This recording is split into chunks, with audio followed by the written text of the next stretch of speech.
Folks, thanks so much for joining us. We have got some stories today, quite a list, and we want to get to it quickly so we can get you on to the rest of your day. We're going to be talking about trade wars and Trump at war in Canada and Trump making peace. It looks like in the South China Sea. We'll go on and talk about stuff that's going on in grocery stores and maybe even a word or two about the former Prime Minister of Canada, Justin Trudeau, and Katy Perry. So much going on, folks. Glad you've tuned in. Let's get right to it because we've been involved, as our U.S. viewers would know, and as you in Canada would know. The trade war with Canada and the U.S. came screeching to an end last week when the premier of a large Canadian province of Ontario actually took out attack ads on Trump.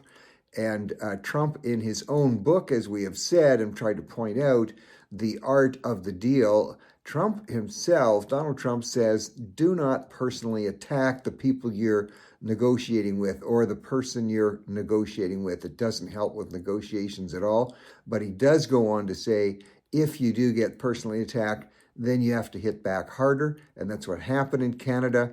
The premier of Ontario came out with the attack ads. Trump announced all trade negotiations with Canada had screeched to a stop.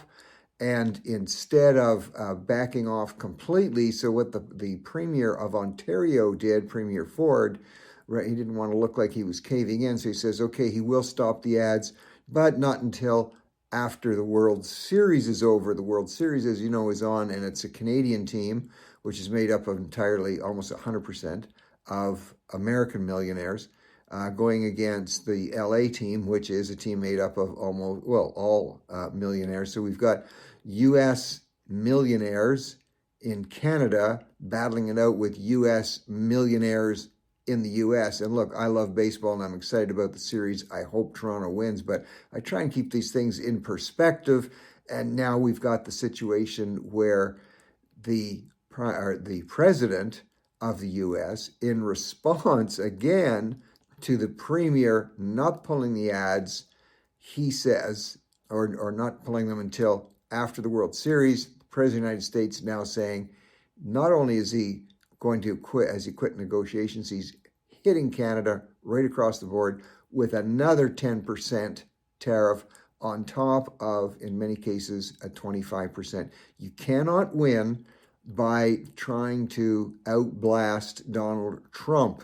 And I'm hoping that Canadian premiers and prime minister realize that, because right now the Canadian prime minister is over at the talks in Asia right now with the Asian nations. And unfortunately, he's on record there of kind of downplaying President Trump. And he's saying he's talking about tariffs, and it's okay to talk about tariffs. And you know what?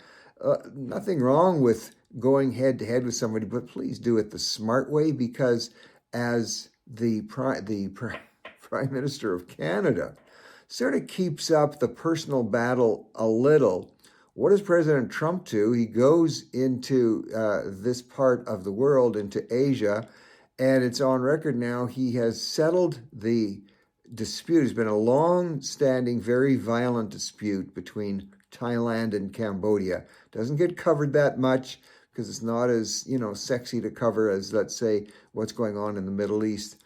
So Trump has brought the two sides together, brought about a peace deal in like a day or two, it seems, and at the same time struck a major trade deal with Malaysia, which has, guess what, rare earth minerals, the very types of minerals that China just last week said they're going to cut off the U.S., and everybody in the media was saying this is terrible. China now is going to win the war on everything. And in response to that, Trump goes, makes a trade deal, brings a peace deal, and secures his own supply of rare earth minerals.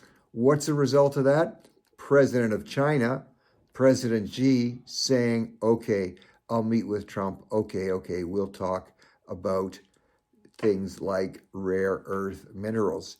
Doesn't appear like it's too easy to outfox President Trump or outdeal him. I just wish the Canadian side and our leaders would smarten up and just get down to hard negotiating and stop the silly foolishness. Now, not only that, but is President Trump meeting with those two leaders. Remember, I've been talking now for a couple of weeks about the new prime minister in Japan. Mainstream media does not want to talk about the new prime minister for, guess why? New prime minister is a conservative, and hold on, is a woman. Sanai Takachi is a very strong conservative fiscally and socially. And as I predicted, media will try to ignore her. When they can't ignore her anymore, they will attack her. Now that she's going to be in the limelight with a meeting with President Trump, watch for the attacks to begin.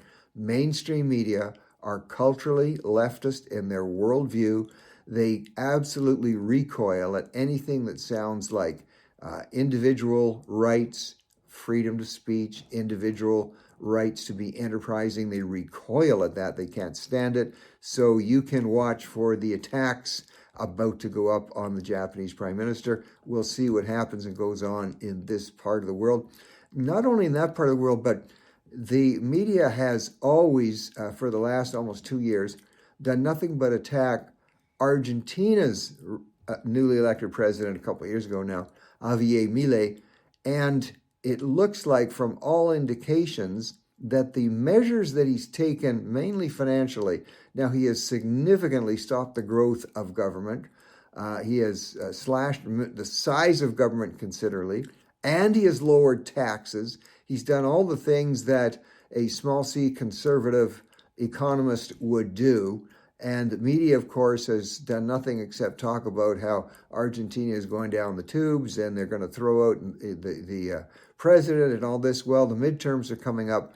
By all looks, by all intents and purposes, in the midterms in Argentina, it looks like Javier Milei is going to have considerable increases. And what about all those things financially that he was doing that mainstream, culturally Marxist media says will never work? Well, when he took over, their inflation rate was double digits, just running at crazy rates. He's brought it down to something like less than 3%. And the currency in Argentina is strong. The stocks and bonds have strengthened considerably. Jobs, people are starting to work again. I'm telling you folks, you just have no idea of the extent, the depth of the entrenchment of thought in mainstream media. Remember, they are culturally Marxist in their thinking. They can't stand it. They can't even admit when conservative policies work. Let's watch that story as it continues to develop. And Canada continues with their budget coming out and with their projections. Canada continues to think that having a huge deficit is somehow helpful, that taxing people the hardest working people, taxing them more, they somehow think that's going to work. And all indicators is that that doesn't work. So let's watch carefully the budget coming out in Canada on November 4th. Let's see what signals are going to be sent to the market. And talk about signals being sent, again in Canada, but this goes across the world. When mainstream media is dealing with issues related to crime, it's usually the criminal that they treat better and the innocent people that get the rougher ride. Nothing could be truer right now. Again, looking at Canada, but you can see, watch this trend around the world. Things like shoplifting have become so rampant because nothing happens to the shoplifter. Nowadays in Canada, they don't even, we see this also in the United States, they don't even go to jail, let alone face the issue of bail. And it's become so intense when people who work in the major stores, the major retail stores, when they confront a shoplifter right there in the store who's standing there right in front of them and loading up his knapsack or maybe her purse or whatever it might be with all kinds of goods, they confront them, and it's the store worker that does the confronting that's winding up getting charged. The thief is the one who raises the question of human rights. So a number of stores in Canada, I'm not going to mention their names, they're very large grocery outlets, but if I say their name, it's just going to bring anger from the people on the street and anger from mainstream media. So they've started wearing body cams because they're getting charged. These store clerks are being charged if they even confront somebody peacefully, because apparently, according to the cultural Marxist media, it's your right to steal. If you're poor, it's your right to steal. And if you're poor, it's because, the system has treated you badly. And now mainstream media is going after these stores for having the audacity to allow their store employees to wear body cams, so that if they indeed are attacked verbally or some other way, they can prove that they were. So once again, media advocating for the criminal and going after the peace lover, going after the law keepers. There's a bit of a sad note that you remember the story of the great Canadian bear fighter, the grizzly bear fighter, last week. And it went around the world, the fact that he got attacked by this bear. Bear was, weighed over half a ton. And the guy's boxing skills and his good old Canadian tenacity, he actually stabbed that bear enough and punched him enough that even though the man had his scalp torn off, his face torn off, many bodies broken, the bear limped away and actually died. And our thoughts go to the family now, because that the hard boxing Canadian has succumbed to his wounds and passed away. So we extend our condolences there. Just a bit of a closing thought here. Two closing thoughts for you. The last one's going to make you smile. In terms of trying to bridge the Canada-U.S. divide, trying to bring Canadians and Americans together, our former Prime Minister is indeed seeming to advance a different type of relationship than a trade relationship, and that's his relationship with Katy Perry. They're being seen a lot more and really sending out the signal of long-term intimacy. They have been seen holding hands. So it's official. Will that bring Canada and Canadians back to liking Americans again, as the Prime Minister has done, a former Prime Minister has done?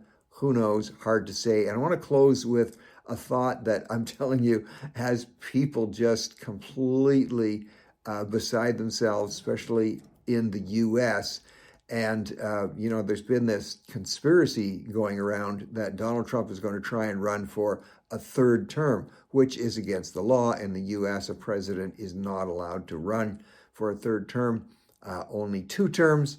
And this is President Trump's last term coming up. So what is emerging now, the rumor, and nobody's either denying it, some are chuckling at it, but President Donald Trump could actually run as vice president, run for the position of vice president in the election that will take place when he's done as president. Now, he would have to be selected by who's ever going to run as president, but he actually legally could run and be on the ticket, the presidential ticket, as vice president. It has the left just going crazy. It has conspirators saying that, well, Trump's going to do this, President Trump's going to do this, and then somehow take out the president. And guess what? That would make President Trump president again. These are wild stuff going on. The reason I kind of like it, it's just kind of cute to see mainstream media, culturally Marxist media, and so much of the left just go completely berserk on some of these stories and possibilities. Folks, stay focused. There's good things happening, and we'll talk to you tomorrow. Bye now.